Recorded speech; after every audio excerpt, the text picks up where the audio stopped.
যে ছবি আপনাদের সামনে রেখেছি, সাত সকালে কলকাতা পুরসভার কাছে পানশালায় বিধ্বংসী অগ্নিকাণ্ডের ঘটনা ঘটে। সকাল 8টা নাগাদ প্যারিস বারকাম রেস্তোরাঁয় আগুন লাগে। একদম যে মুহূর্তে আগুন লাগে সেই মুহূর্তের ছবি আপনাদের সামনে রেখেছি।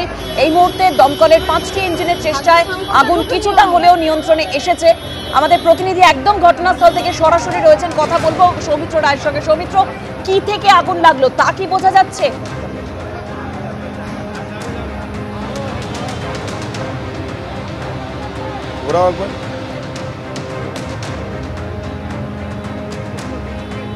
ফোন কেটে গেছে না, সৌমিত্রর সঙ্গে আমাদের যোগাযোগ বিচ্ছিন্ন হয়েছে। আমরা আবারও কথা বলবো আমাদের প্রতিনিধি সৌমিত্র রায়ের সঙ্গে। তার আগে যে ছবি আপনাদের সামনে রেখেছি, সাত সকালে কলকাতা পুরসভার কাছে পানশালায় বিধ্বংসী অগ্নিকাণ্ডের ঘটনা ঘটে। সকাল 8টা নাগাদ প্যারিস বারকাম রেস্তোরাঁয় আগুন লাগে। দমকলের 5টি ইঞ্জিনের চেষ্টায় আগুন নিয়ন্ত্রণে আনা সম্ভব হয়েছে। এখন কিছুটা আগুন নিয়ন্ত্রণে আনা সম্ভব হয়েছে বলে খবর পাওয়া যাচ্ছে। তবে কি থেকে আগুন লাগলো সেই বিষয়ে কি কিছু জানা যাচ্ছে? আশেপাশে অনেক অফিস রেস্তোরাঁ রয়েছে তারই, এবং যে ছবি আপনাদের সামনে রেখেছি একদম আগুন লাগার মুহূর্তের ছবি। আমি আবারও চলে যাব, আমাদের প্রতিনিধি সৌমিত্ররা রয়েছেন একদম ঘটনাস্থল থেকে সরাসরি। সৌমিত্র, কি থেকে আগুন লাগলো তা কি স্পষ্ট হয়েছে? হ্যাঁ, দেখো কি থেকে আগুন লাগলো সেটা দমকলের তরফে এখনো পর্যন্ত সরকারিভাবে বলা হয়নি। তবে স্থানীয় যারা প্রত্যক্ষদর্শীরা ছিলেন, স্থানীয় বাসিন্দারা যেমন এখানে ছিলেন হাজির, তারা যেমনটা অনুমান করছেন যে এই যে দোকান প্যারিস বারকাম রেস্তোরাঁর সামনে তুমি দেখতে পাচ্ছ একটি দোকান ছিল। এই দোকান থেকেই প্রথমে আগুনের সূত্রপাত। এই দোকানে বেশ কিছু সিলিন্ডার ছিল, এই গ্যাস সিলিন্ডার লিক করে আগুন লেগেছে বলে স্থানীয় বাসিন্দা এবং যারা প্রত্যক্ষদর্শী রয়েছে তারা তেমনটা অনুমান করছেন। এই যে দোকান তুমি দেখতে পাচ্ছ, আমার ক্যামেরা পার্সন দেখাচ্ছে অভিজিৎ দত্ত, প্রথমে আগুন লাগে সকাল 8টা 15 মিনিট নাগাদ এখানে আগুন লাগে এবং এর ঠিক পেছনেই রয়েছে প্যারিস বারকাম রেস্তোরাঁ।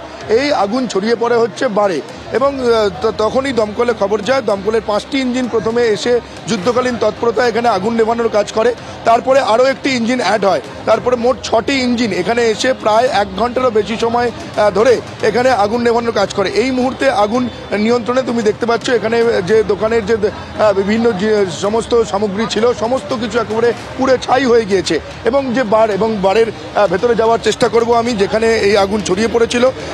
তবে এখনো পর্যন্ত যে প্যারিস বারকাম রেস্তোরাঁ এর ভেতরে এখনো পর্যন্ত আগুন নেভানোর কাজ চলছে। তুমি দেখতে পাচ্ছ প্রচণ্ড স্মোক এই বারের মধ্যে রয়েছে। আমরা যেটা দেখলাম যে দমকল কর্মীরা এখানে এসে প্রথমে এখানে আগুন নেভানোর কাজ করতে গিয়ে প্রচণ্ড সমস্যার সম্মুখীন হয়, কারণ তুমি স্ক্রিনে দেখতে পাচ্ছ এখানে প্রচণ্ড ধোঁয়া এখনো পর্যন্ত রয়েছে। আমার কথা বলতে সমস্যা হচ্ছে।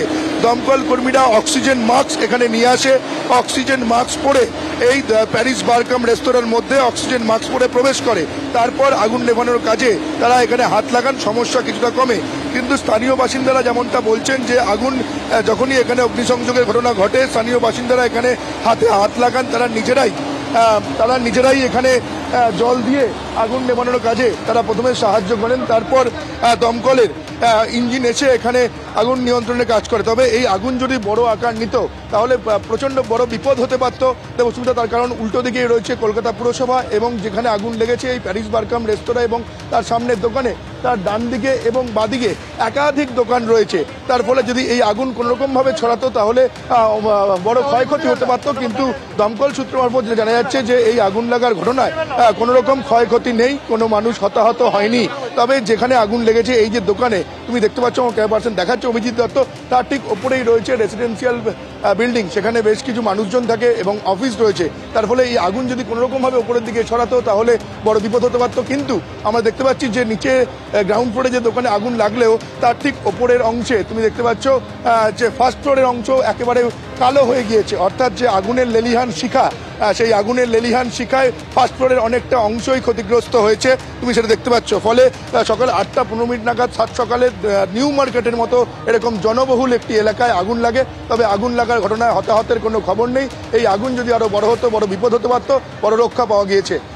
দেবস্মিতা, একেবারেই সৌমিত্র, আগুন নিয়ন্ত্রণে আনা সম্ভব হয়েছে। একদম যেখানে আগুন লেগেছে তার উল্টো দিকেই কলকাতা পুরসভা এবং আশেপাশে অনেক রেস্তোরাঁ অফিস রয়েছে, এবং সেই আগুন যদি ছড়িয়ে পড়তো তাহলে অনেক বড় বিপদ হতে পারতো। তবে আগুন এই মুহূর্তে নিয়ন্ত্রণে আনা সম্ভব হয়েছে।